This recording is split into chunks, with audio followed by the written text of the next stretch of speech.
Shalom Ibu Bapak, sahabat terang hidup yang berbahagia dalam nama Tuhan Yesus. Kita bersyukur karena kita boleh percaya kepada Yesus.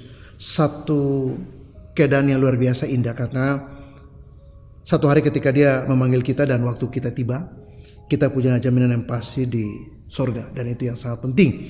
Jadi hidup kita di sini tidak sia-sia karena kita sudah percaya Yesus. Tema saya hari ini adalah ini studi kasus. Teman-teman saya menyuruh saya meninggalkan pasangan saya. Karena dia sudah terlalu mengkhianati saya. Apa yang harus saya lakukan, Pak Tony? Itu pertanyaannya. Saya baca dua ayat dari 1 Yohanes pasal 5 ayat 4 dan 5. Saya pernah bahas ini, tapi saya akan bahas juga untuk konteks tema saya hari ini. Saya bacakan 1 Yohanes pasal 5 ayat 4 dan 5. Sebab semua yang lahir dari Allah mengalahkan dunia, dan inilah kemenangan yang mengalahkan dunia, iman kita. Siapakah yang mengalahkan dunia selain daripada dia yang percaya bahwa Yesus adalah anak Allah? Ada dua hal yang penting di teks ini mengajarkan kepada kita bahwa yang pertama bahwa semua orang yang lahir dari Allah mengalahkan dunia. Apa maksudnya? Begini, ketika ada banyak sekali masalah dalam kehidupan kita, kita mudah untuk kalah pada masalahnya. Ya. Paulus pernah menulis kepada jemaat Tuhan di Roma mengatakan bahwa kamu jangan kalah terhadap kejahatan. Nah, banyak sekali masalah yang bisa membuat kita tergerus dan jatuh. Membuat kita kemudian meninggalkan iman bisa jadi. Beberapa orang meninggalkan iman mereka. Karena mereka kalah pada masalah. Mereka menyerah pada situasi yang sulit. Mereka mengambil jalan lain dan tidak mengindahkan apa yang Tuhan katakan. Seperti Hawa. Dikatakan bahwa sebab semua yang lahir dari Allah mengalahkan dunia. Mereka punya kekuatan untuk memilih apa yang baik dan benar. Ketika situasi pertama sulit, datanglah nasihat.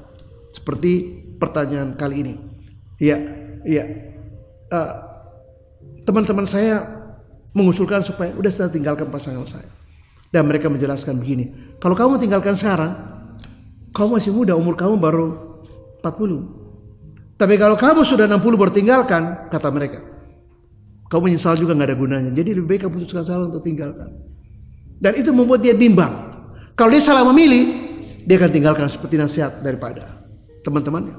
Kelihatannya baik karena mereka berpikir seperti yang mereka anggap itu benar. Tetapi kalau kita belajar dari teks ini, Alkitab katakan bahwa kamu punya kuasa untuk mengalahkan dunia. Sebab apa?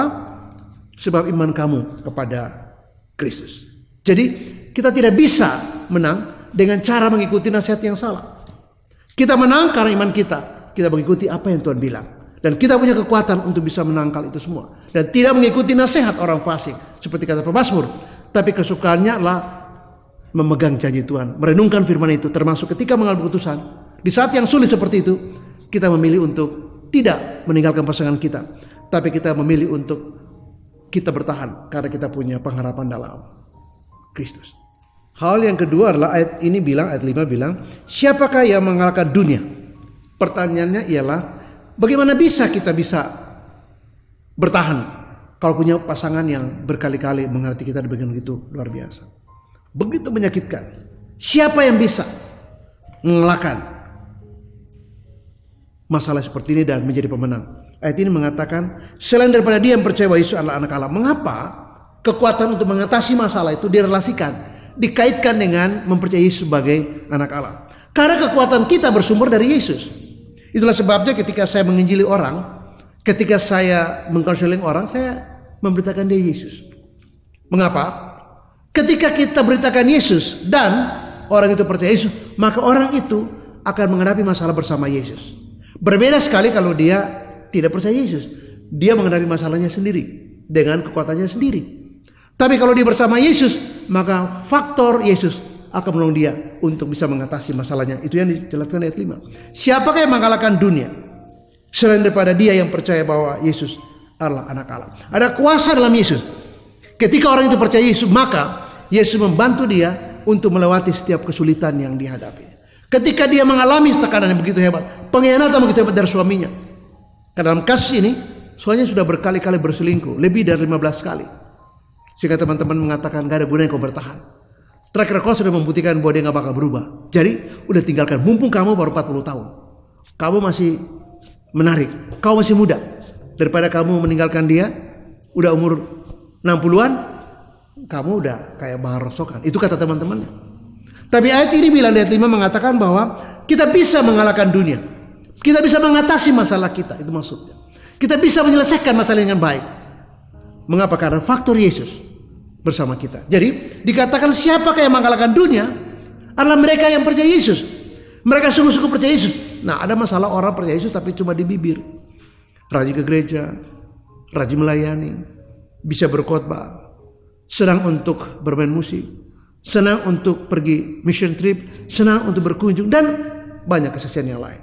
Tetapi orang yang dimaksud di ayat 5, orang yang sungguh-sungguh, orang yang punya kualitas iman sungguh-sungguh, sehingga mereka tidak takut menghadapi masalah, karena mereka tahu kepada siapa mereka meletakkan kepercayaan mereka. Mereka tahu kepada siapa mereka percaya dan kepada siapa mereka andalkan. Ketika Yesus menjadi andalan mereka, ketika Yesus menjadi sandaran mereka, ketika Yesus menjadi pengharapan mereka, maka Yesus akan membantu mereka, akan membantu kita melewati saat-saat yang sulit, dan kitalah yang bisa mengatasinya. Ini disebut dengan kata pemenang. Kita bisa memenangkan godaan seperti itu dan tetap bertahan menjadi orang yang mengimani Yesus, dan bukan karena kita berjalan sendiri lalu kita kemudian di ujungnya menjadi susah. Termasuk kadang-kadang beberapa orang yang karena susah, karena kesulitan ekonomi dan lain sebagainya, mereka seperti Esau menjual hak kesulungan. Mereka menjual iman mereka untuk sesuatu yang mereka dapatkan, tapi mereka kehilangan sesuatu. Kenapa?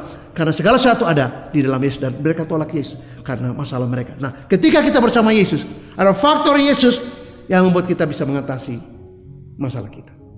Hal yang ketiga ialah ini kehormatan bagi kita untuk menolong pasangan kita, menolong diri kita dan juga anak-anak kita. Saya mengatakan bahwa ketika cinta itu menghilang, berat sekali perjalanan kita. Ketika cinta itu lebur karena banyaknya persoalan, karena rumah ini penuh dengan perhara, karena rumah ini penuh dengan kegersangan, rumah ini tidak ada damai, rumah ini ada cuma konflik dan pengkhianatan.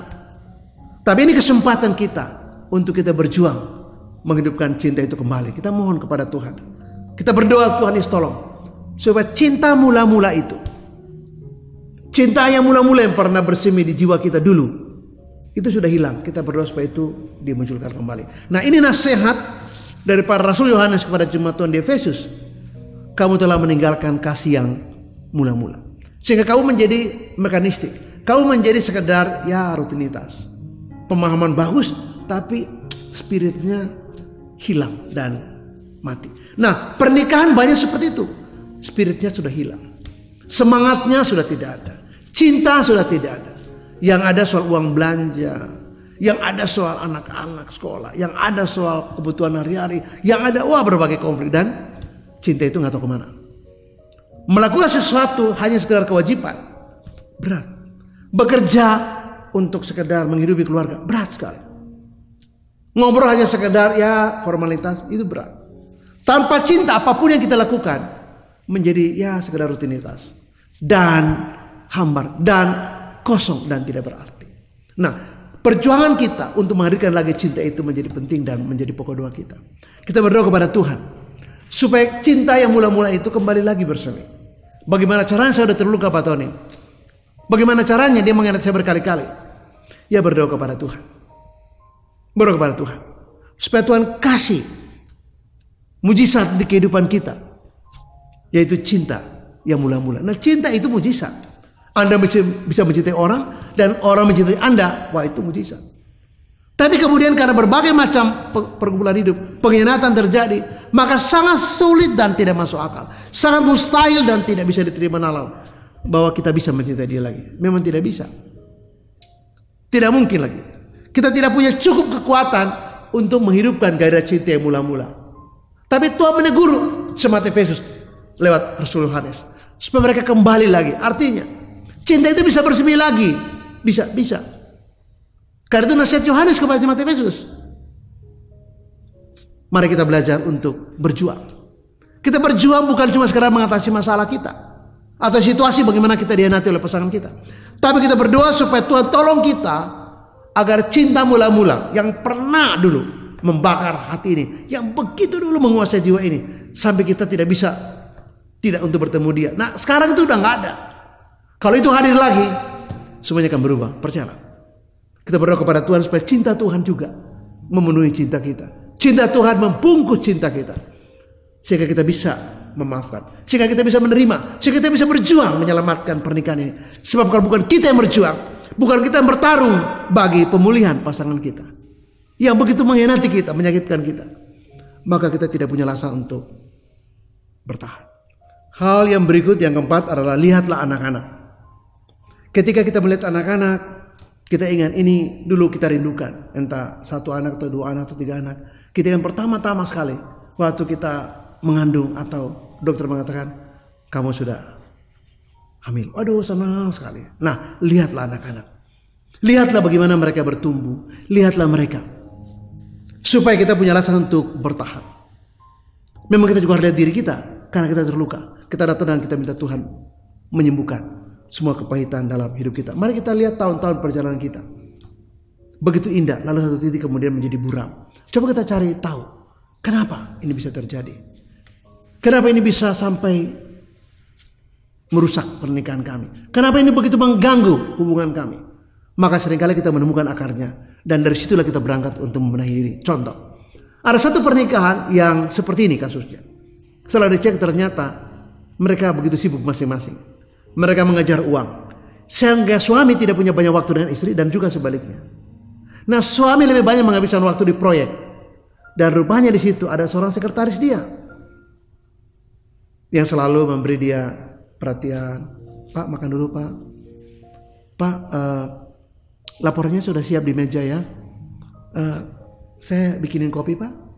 Gitu. Atau menawarkan Pak, bajunya biar nanti saya yang cuci aja Pak. Nah, karena jauh, karena sibuk, karena masing-masing, karena terpisah, maka suami lama-lama tergoda dengan sekretarisnya. Lalu demikianlah awal dan kemudian berujung kepada sesuatu yang sangat buruk. Nah, lihatlah ada akarnya, lihatlah ada persoalannya, lihatlah ada sesuatu yang menyebabkannya. Dan mari kita benahi itu. Nah, kalau itu case-nya, maka saya bilang ubah. Jangan kita perjuangkan untuk dapat uang, dapat proyek, tapi rumah tangga kita hancur. Salah satu mengubah. Ya, katakanlah istri udah tinggalkanlah kerja di rumah aja. Sekarang banyak pekerjaan bisa di rumah kok. Supaya ada waktu, ada perhatian, ada komunikasi, ada kedekatan, ada touch, ada sesuatu yang indah, kebersamaan. Dan kebersamaan itu kan bisa ditukar oleh uang. Karena ada ruang terbuka di mana masing-masing sibuk. Masing-masing mengejar uang, masing-masing mengutamakan karir, dan masing-masing begitu egoisme sehingga mereka tidak punya ruang untuk bersama. Komunikasi pun jarang. Lalu diam-diam suami mulai lebih dekat dengan seorang dan akhirnya begitu jauh hubungan mereka. Sampai bahkan beberapa pasangan yang suaminya punya anak. Mengapa? Karena ada sesuatu yang telah jauh dari seharusnya dalam pernikahan mereka, yaitu kebersamaan, yaitu komunikasi, yaitu kehadiran bersama, waktu bersama, sentuhan bersama, udah gak ada lagi. Nah, itu barangkali difahami sebagai akar masalah dan dikoreksi dan dibenahi untuk menyelamatkan pernikahan ini sebelum terlambat dan makin kacau lagi. Saya menutup dengan saya mengatakan bahwa sesulit bagaimanapun situasi kita, Yesus jalan keluarnya. Seberat apapun pergumulan rumah tangga kita, termasuk pengkhianatan daripada suami kepada kita, Yesus masih tetap jalan keluar yang terbaik buat kita. Datanglah pada Yesus, berlutut lebih banyak, berdoa dan menangis, minta Tuhan mengampuni kita, minta Tuhan mengampuni suami, minta Tuhan menjamah kita, minta Tuhan Yesus menjamah suami, minta Tuhan menjamah pernikahan ini, minta Tuhan menjamah anak-anak, minta Tuhan memulihkan hidup kita, minta Tuhan mengampuni kita dan memulihkan kita. Sebab sampai selamanya, apapun masalah kita, bagaimanapun sulit situasi kita, sampai selamanya jawabannya adalah Yesus. Saya menantang kita untuk datang pada Yesus dan berlutut lebih banyak. Angkat tanganmu dan biar Yesus turun tangan untuk menolong kamu, terutama suami kamu, untuk kembali ke jalan yang Ia inginkan. Menolong kamu, suami, menolong anak-anak, supaya keluarga ini bisa tetap utuh karena pertolongan Tuhan Yesus. Terus memberkati dan salam. Amin.